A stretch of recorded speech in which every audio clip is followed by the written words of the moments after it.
بسم الله الرحمن الرحيم.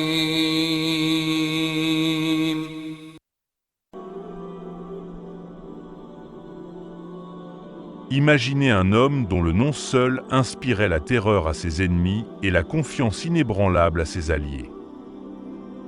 Un homme que ni les Romains, ni les Perses, ni même les propres rangs ennemis de l'islam n'ont jamais pu arrêter. Un homme qui, en quelques années, passa de farouche opposant de l'islam à son plus grand champion. Dans les annales de l'histoire, des noms illustres se dressent comme des piliers de puissance et de conquête. Il y a des figures comme Genghis Khan, souverain de l'Empire mongol, Thoutmôsis III, pharaon égyptien, Darius, empereur perse.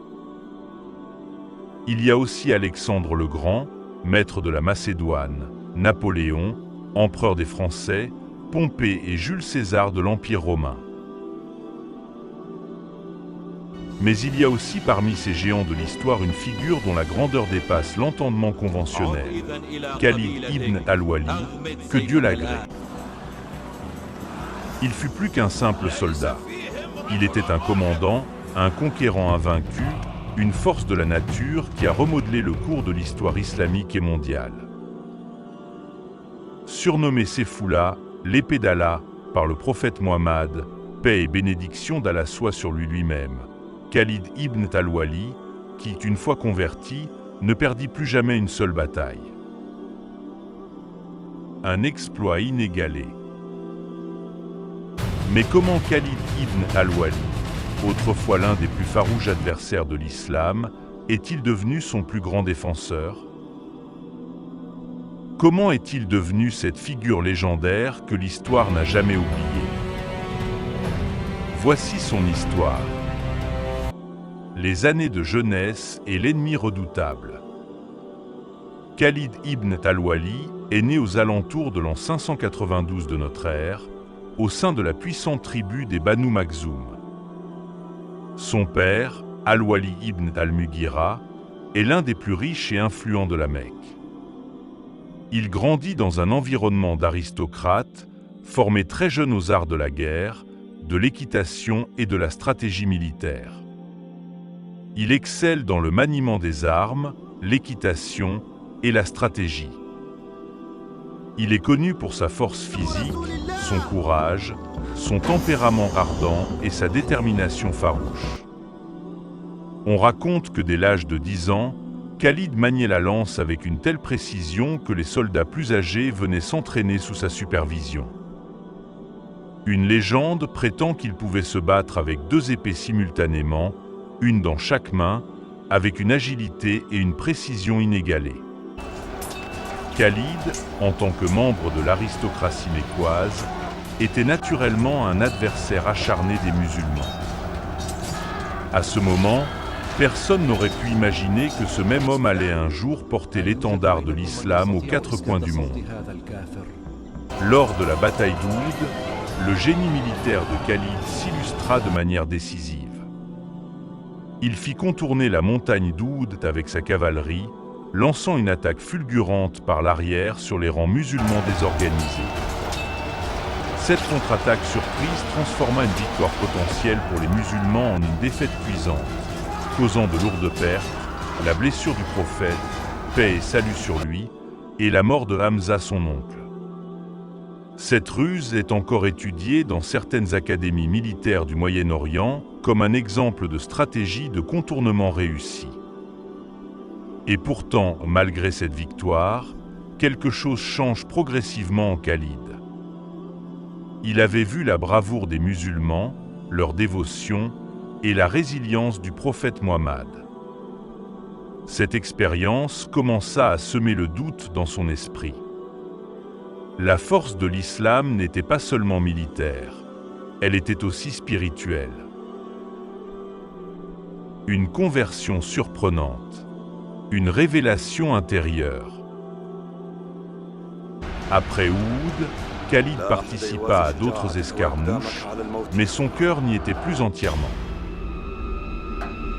Il observait la propagation rapide de l'islam, la loyauté inébranlable des fidèles envers leur prophète et la justice qui commençait à régner dans la communauté musulmane.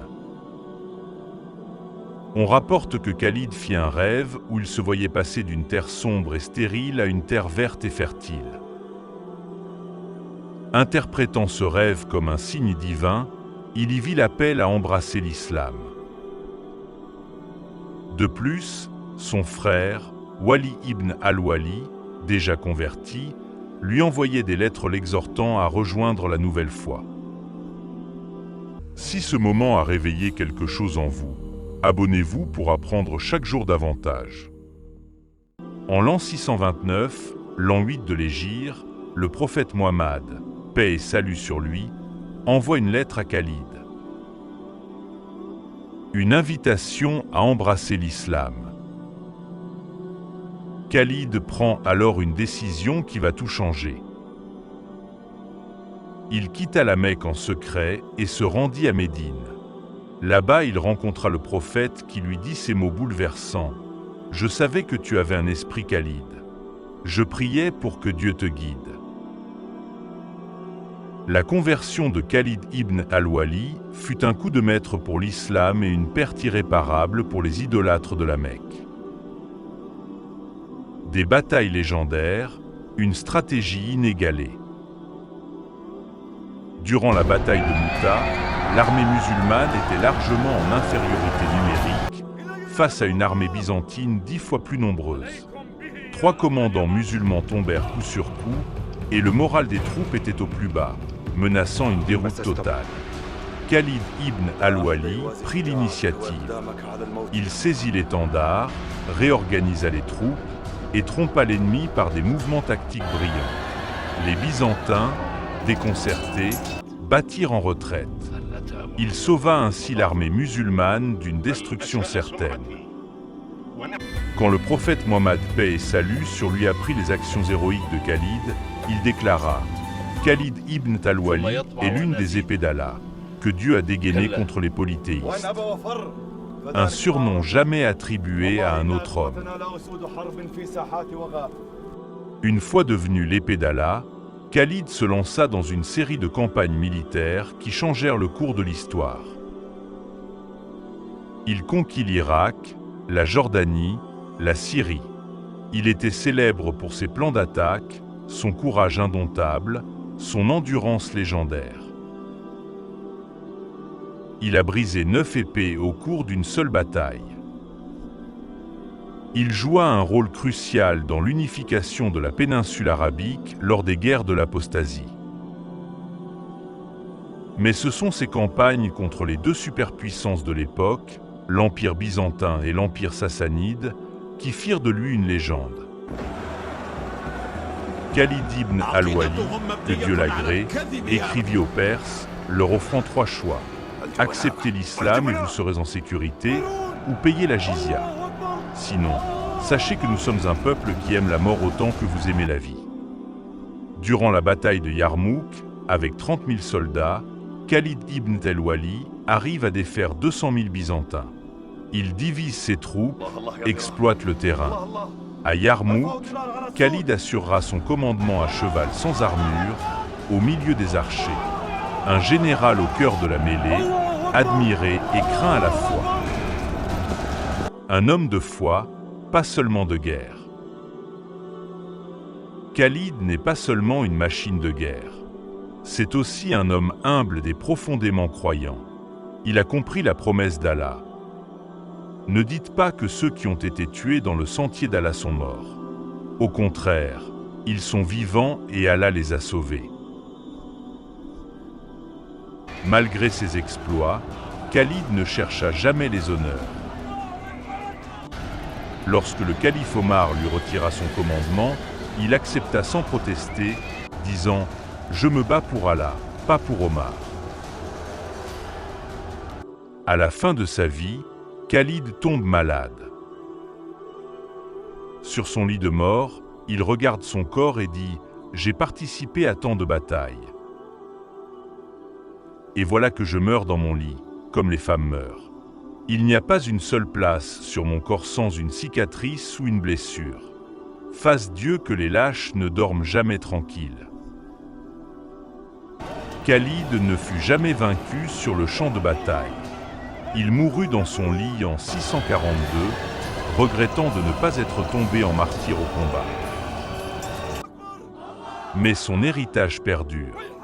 Il voulait mourir en martyr, mais Allah lui réserva une autre fin, celle d'un héros dont le souvenir dépasse la mort. À sa mort, on découvrit qu'il n'avait même pas de quoi s'acheter un linceul. Tout ce qu'il possédait, il l'avait donné aux pauvres. En pleurant sa disparition, Omar dira « Que Allah ait pitié de Khalid. Je n'ai jamais vu un homme comme lui. »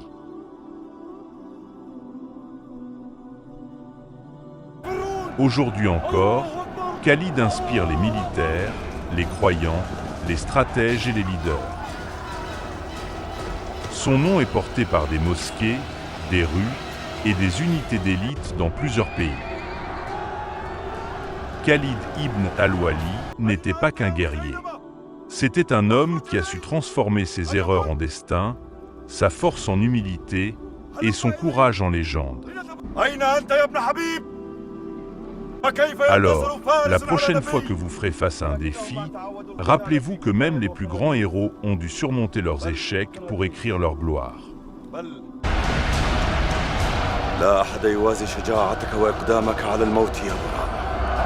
Merci d'être resté jusqu'au bout. Si cette vidéo vous a éclairé, n'hésitez pas à vous abonner dès maintenant pour ne rien rater. Et cliquez sur les vidéos affichées pour continuer à explorer. Portez-vous bien et à très bientôt.